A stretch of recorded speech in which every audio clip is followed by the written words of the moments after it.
The White House has a list, a secret tiered ranking of America's closest allies, sorted into who's been good, who's been bad, and who's about to pay the price.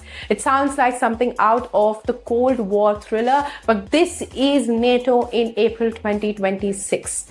The NATO alliance is facing one of the biggest internal crises in decades, and the trigger? A classified US ranking system that categorizes allies based on their defense spending and, more importantly, their support for US in the Iran war. Reports reveal that Trump has divided NATO allies into tiers, labeling them as reliable partners and underperforming allies. Countries that supported US military operations or increased defense spending are likely to be in the nice list. Others, especially those who refuse to support the Iran war, are under scrutiny. The internal paper was reportedly prepared ahead of NATO Secretary General Mark Rutte's visit to Washington, and it appears to reflect Pentagon's bias about model allies deserving special favor while others then facing consequences. And this list is reportedly being used to decide the future of US policy towards these nations. But why is this happening now? The framework is tied to US military campaign against Iran known as Operation Epic Fury, which began on February 28th. Trump expected his NATO partners to fall in line, opening their airspace, offering their bases, backing the mission. Most of the Europe, though, said no.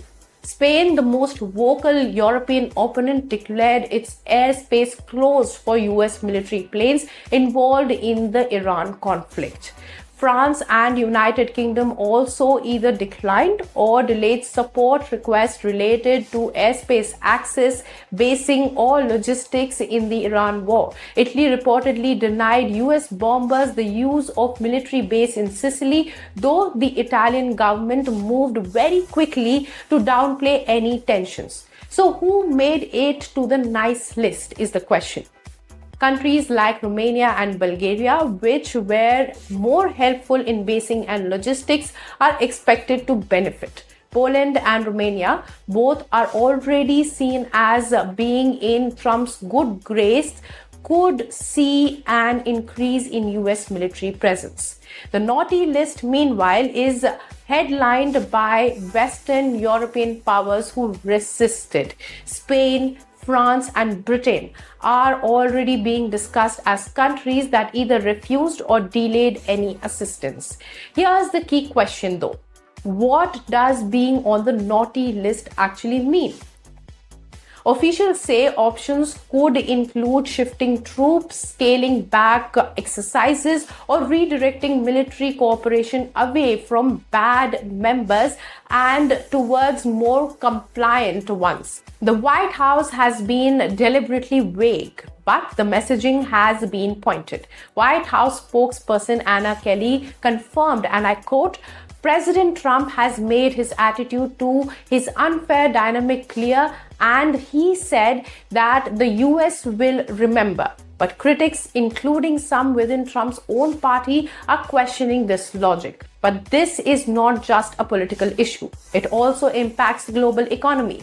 A weaker NATO means more geopolitical instability, which leads to volatile oil prices and markets to react very negatively to uncertainty. We have already seen how the Iran war disrupted the energy markets and global growth. So the Iran war didn't just divide the Middle East, it has cracked the architecture of Western security that had been together for 75 years.